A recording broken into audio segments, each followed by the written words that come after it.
Hey you guys, my name is Micah Josey. I am a realtor and interior designer here in Austin, Texas, and today we're going to be talking about new construction. So this is part 3 of this series, so if you haven't seen the other videos, definitely go back and watch them, but I'm just giving you a full overview of all things new construction. So if you're thinking about doing new construction or you're not sure if it's right for you, I would definitely recommend this series. Also, please reach out. I have a guide for new construction. It's basically got all the information I'm talking about, and then, some good stuff, some things that I forget to say, or just it's nice to have it in writing. If you're interested in that, my number is below. You can text me, reach out. But yeah, please subscribe, and then let's get going, you guys.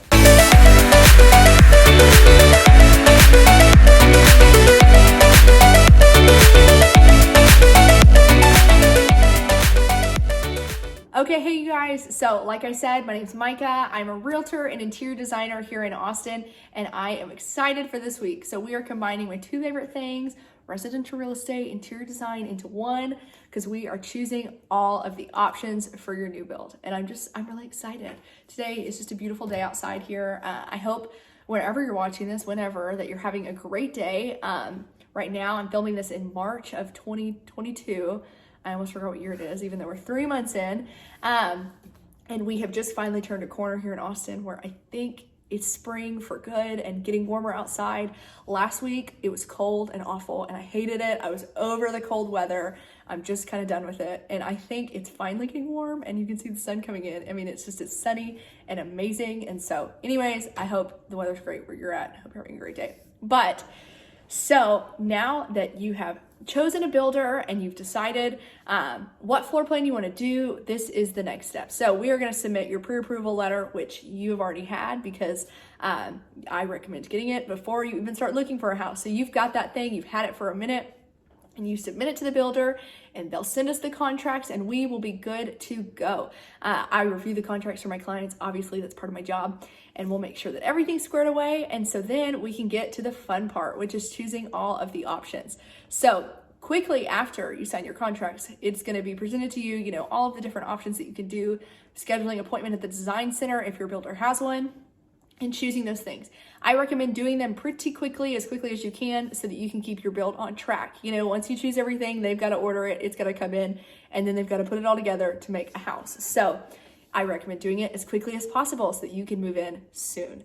So I'm mostly talking about tract homes in this session. If you're doing custom build, obviously you'll get to choose everything. You'll have a lot of extra things to choose, and that's kind of a whole different ball game. So if you're doing custom homes, please give me a call. I love working with custom clients. It's fun, but it's kind of a whole other ball game, and I'm more focused on tract homes because it's just more common. And so whenever you're doing that, there's a lot of different upgrades you can do, but they are limited, especially in comparison to a custom home. You've driven through, say, whatever neighborhood you've decided to live in, and the homes look pretty cohesive. They all kind of flow together, and that means that there's not a ton of options that you can do. You have to stay within their limits, but there's still some fun things that you get to choose. So some examples of some things that you'll be picking whenever you go to the design center, flooring, tile, if you want a bathtub in your shower, or a shower, one shower or separate kind of thing. If you want, what color cabinets you want, what kind of counters, all different things like that, you're getting to choose, which can be a lot. So I recommend, just like I said, with doing whenever you're looking for a house, I recommend a wants and a needs list. Like, we need 4 bedrooms, but we want a big backyard, kind of thing. But so I recommend kind of doing the same thing before you go to the design center. We really want vinyl plank throughout our whole house, but it would be okay if we have to do carpet in the bedrooms, that kind of thing. Like knowing your limits and what things are most important to you. If flooring is like the main deal, we want to do that. We don't care about anything else. You can kind of take a step back on the other things and spend the money on flooring. And so this is kind of why I recommend, if you've worked with me at all, I always say you don't have to spend what you're pre-approved for. If you're pre-approved for $500,000, you don't have to spend $499. You can spend a little bit less, kind of know what range you want to be in. So say you're thinking, we don't want to spend any more than $480. Well, then you don't need to pick a floor plan that's $480 with a lot and everything, because there's upgrades and it's going to add up very quickly. You'd be surprised what's an upgrade versus what's not. When we work together, I can kind of advise you. I know the builders and kind of know how they do things because every builder is different. So for example, I had a client close last month, and when they were doing their new build, one of the things that was an upgrade that was really surprising, I hadn't run into this one before, was that to have grass in the backyard, you had to pay extra for that. And I thought that was nuts. You're gonna build a house and have mud in the backyard if you don't pay extra, but whatever. That was one of the upgrades, and they did it. Obviously, they didn't want their dog tracking in mud from the backyard, but it's just things that you need to keep in mind.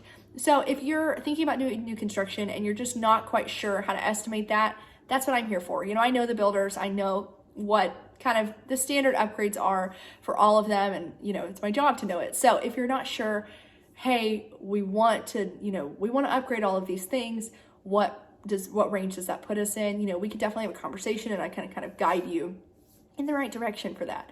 So anyways, I hope you're enjoying this series. Please reach out for the new construction guide. I can shoot it over to you, even if you're not in Austin, if you're in Texas, or really all over, I can send it to you. But yeah, so reach out if you like it. I hope you're having a great day, and I will see you next week for the last part of the new construction series. So anyways, bye y'all.